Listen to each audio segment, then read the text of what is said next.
Welcome to the project demonstration of solar powered automatic rain roof controlling system along with moisture level monitoring and water motor controlling system by using Blynk application through IoT. So here we are going to monitor this data like moisture percentage and rain sensor in percentage and temperature in degree centigrade and motor controlling options. So these can be accessed from the Blynk application, and this app can be accessed from anywhere in the world. Means the data is sending from the system to the Blynk application, and this data can be accessed from anywhere in the world. We need to provide the data and hotspot at this kit section. So let me explain the connection wise and operation. So in this project we have the three major sensors. One is a rain sensor and soil moisture sensor, and next temperature thermistor sensor.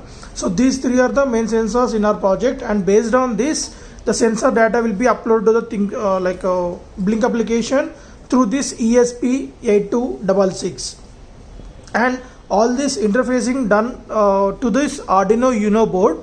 And based on this rain sensor input, Uno board will control this roof, automatic roof controlling DC motor through this L293D motor driver.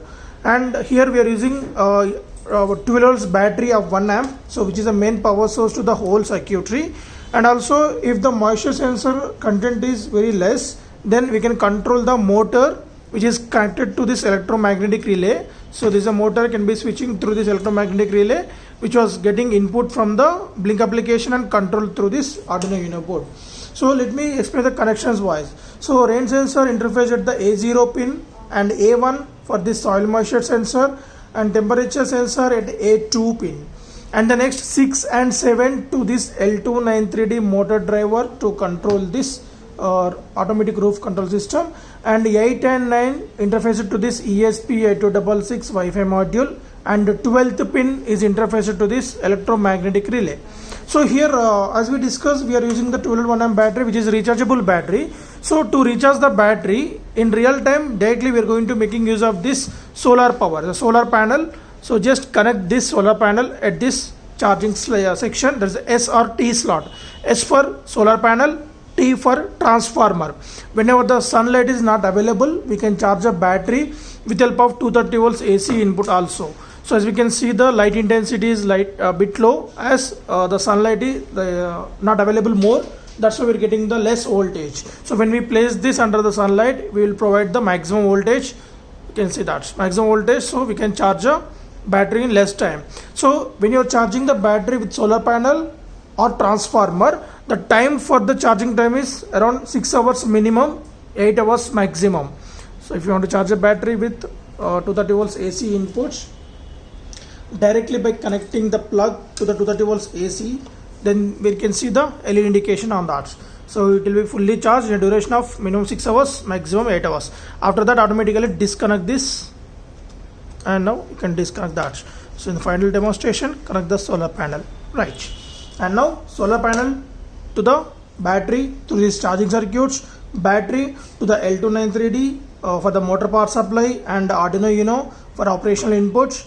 And from there we are going to distributing the 5 volts power supply throughout these sensor modules through this breadboard. So on this total circuitry, this is the breadboard, Uno board, and this is the rain sensor amplifier and the soil moisture sensor amplifier, temperature sensor, L293D, 12 amp battery, ESP8266, transformer, charging circuits, and electromagnetic relay. So let me execute this project.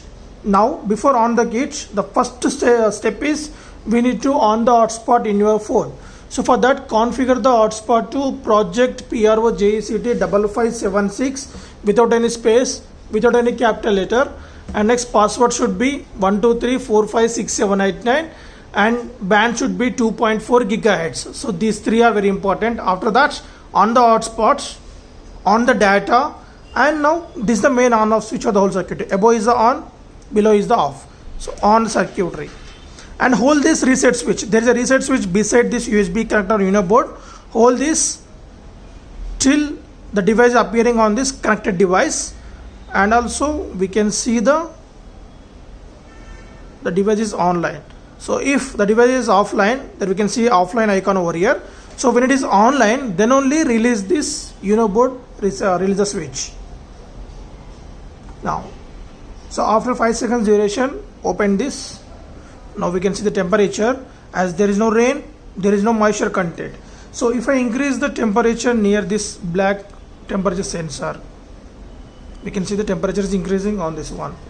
Okay, so if the rain detected, when a droplet detects, so there we can see the increasing on this Blynk application.